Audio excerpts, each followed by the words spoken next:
a pretty unremarkable box, and I have to honestly tell you that this was something that I never expected to buy, because when I went to the gun shop to pick up my Taurus 22 Magnum 22 long rifle convertible pistol or revolver, I didn't even know that this thing existed. So when I was waiting for my background check to go through, I was perusing some of the cases and I happened to come across this. So I asked the young lady that was working behind the counter, "What is that?" And she said, "This is she called it the Zip pistol." I was like, "Really?" I said, "I'd never heard of it." She said, "Yeah, it's somewhat unique." I said, "Yeah, it certainly is. You mind if I take a look at it?" And the minute I held it in my hands, I knew I had to have it. First of all, of course I didn't buy it at that time. I had to do my research. I always do research on that. But there was just something interesting about this, something unique. I'd never seen anything remotely similar to this. It feels good in the hand. It's nice and light and polymer for the most part, and kind of funky. Okay, so what I'm going to do, I am going to not really give a demonstration of this, but just showcase a couple things that I've been able to glean from the manual, which is provided here. Well, first of all, you have a manual and I believe these are the recoil springs, and my understanding just from talking to the salesperson is that you would switch these out depending upon the strength of the cartridge that you're using. For instance, if you're using a standard 22 long rifle, you might use one, and if you're using the high velocity or the hyper velocities, you might use another, and that will give the most effective ejection and recoil control that you can get out of the pistol. So you basically mate these with what you're going to shoot. Now, that was what he said, and I'm not 100% sure. I haven't had a chance to go through this 100%. But as I said, I have gleaned some information from this, and this is definitely an interesting and unique piece. And as I said, let's do the safety check on this. And what you have here, you have a couple, they call them rods, and this is the load rod, and this is the restrike rod. So let's push the load rod back. Okay, let's get some more light to shine down in there, and we're going to use the load rod to open the chamber and show that there is nothing in there, and there's no magazine. This is the magazine well. And what the restrike rod allows you to do, it actually allows you to essentially cock this again so that you can get another crack at the unfired round in the chamber. So if you have a round in there and it doesn't go boom when you pull the trigger, you can just push this back, and there is a right here is a mark which shows you the maximum that you should push this back, and there's one here on the load rod as well. So you basically just push it back and recock it, and then you can take another crack at the cartridge that's in there. And also, if you actually have it cocked like it is now, you can use that restrike rod, push it back, pull the trigger, and let it come forward again, and in that way you've essentially decocked it. Okay, let me just recap. I got interrupted for quite a spell there.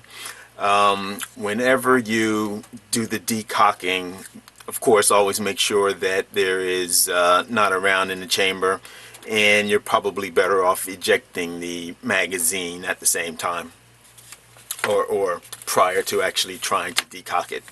So if it's cocked, you can just push back on the rod here, pull the trigger, and the firing pin will come forward, essentially taking it out of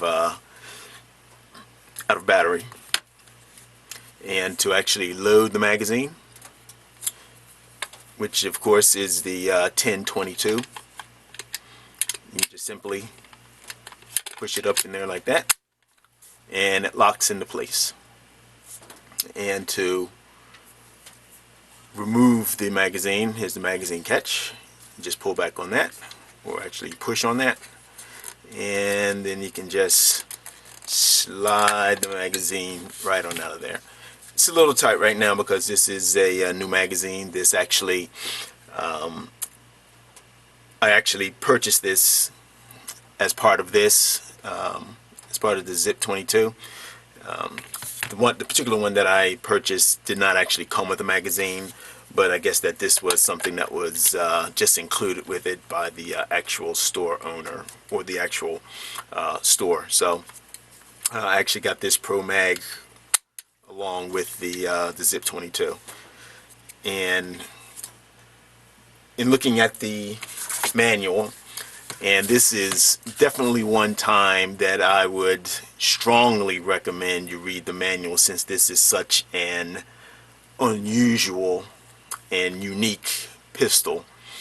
Sometimes when we buy a new pistol or something like that, we may just glance over the manual and feel pretty confident that we know exactly what's going on. But this is something that you really need to know in depth if you're actually going to operate this thing effectively. One thing that you can do with this, you can take off this top portion here. This is actually something that can be removed, and there's a series of top plates that you can